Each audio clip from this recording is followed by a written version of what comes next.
And Valentina Orellana-Peralta's parents have hired attorney Ben Crump to represent them. She's a 14-year-old girl who was in a department store dressing room just changing clothes when LAPD officers were pursuing the suspect and then shot at the suspect, but the bullet hit her instead, killing her.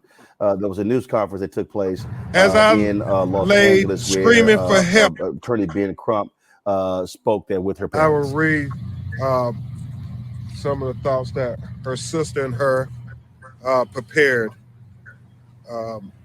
My name is Soledad. I am the mother of Valentina.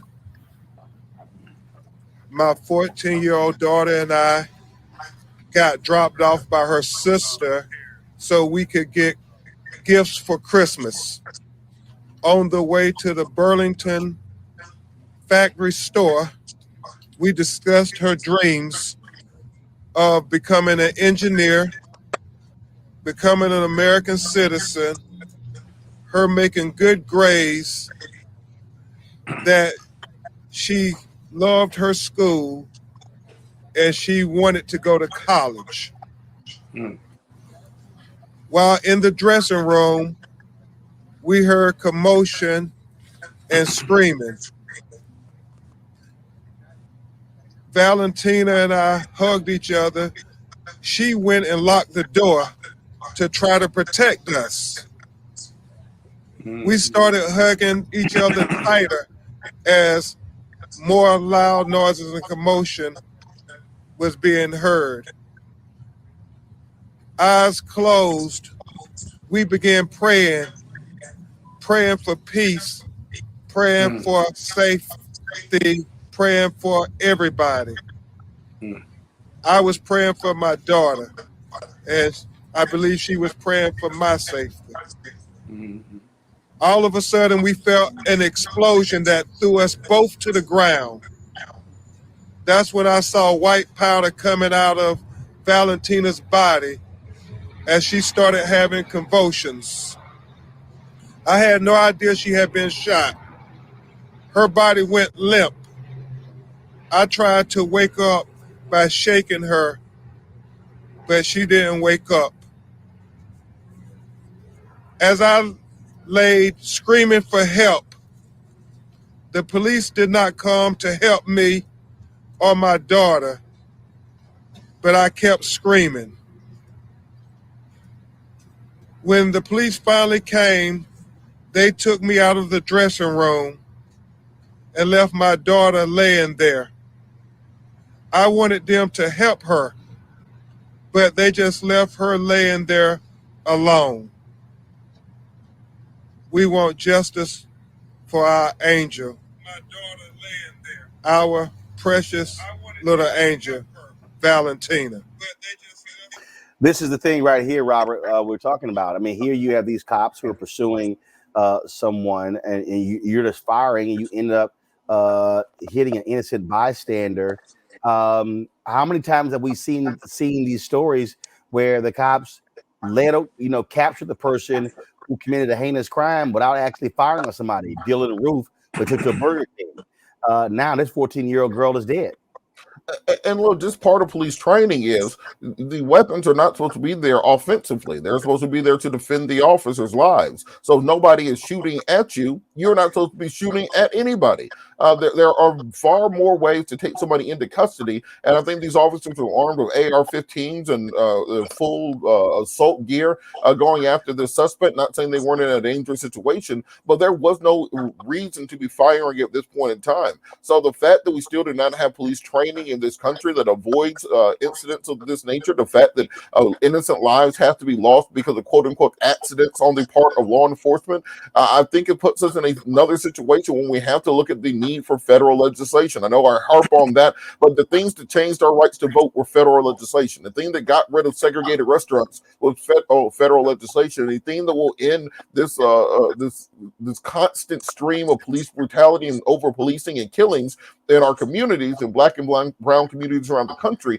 is going to be federal legislation. So we have to keep impressing and pushing the need going forward to make sure that we reform these things so that this does not continue to happen. Nothing's going to bring back these people who have died, but what we can do is change the laws on the books, change our priorities as a nation, change the way that we equip officers so that they are able to bring people to justice in a non-violent way, particularly that avoids quote unquote collateral damage, because I don't think any of us believe that our children or our brothers, our sisters, our neighbors should be called collateral damage in this situation.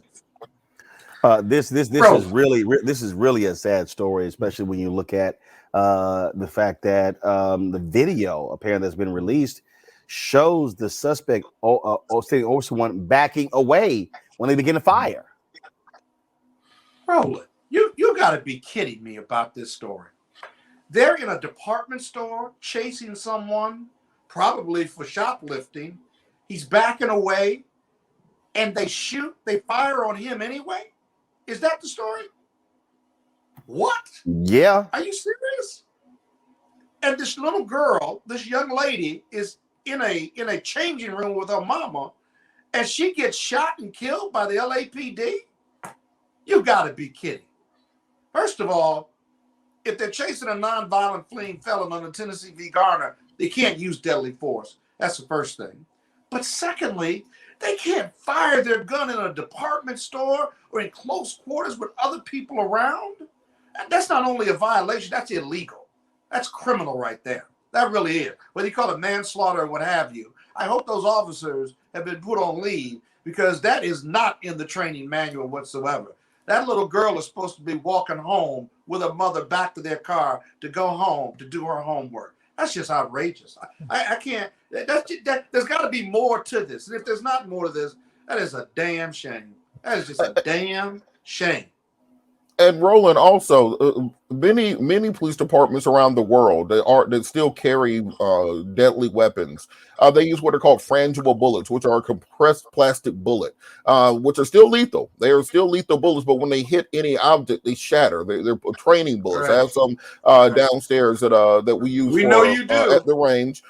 Of course, we do. But the whole point is that if we decide to invest in those for police departments, then something like this could have been avoided while still allowing police to have deadly force when necessary. So we have to think about exactly what we are doing and exactly what we're trying to achieve. Do we want RoboCop? Do we want G.I. Joe out here in the streets? Or are we actually trying to protect the public and bring people to justice?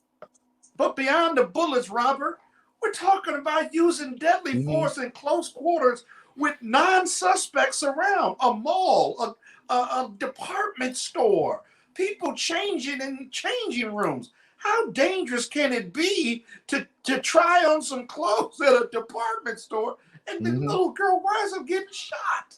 That just makes no sense. Did the suspect have a gun? Was it a shootout? I don't know. But even with a shootout, the police don't need to have a shootout in the department store. You got to let that guy go. Get him away from people. Then you can shoot it out with him. Run him into another part of the store or outside of the mall, right? Do something, but you cannot put other people at risk. You cannot with deadly force, even in the commission of a crime where you're trying to make an arrest. Again, no discretion, no leadership, and we've got a dead young woman now. That's unbelievable. It's beyond what you're saying, Robert. I agree with you. No, those regs and rules have just been violated. That's reckless disregard on its face. It's not unbelievable when we're talking about the LAPD. That's how they roll. Back to that roll mark unfiltered video in just one moment.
Time to be smart.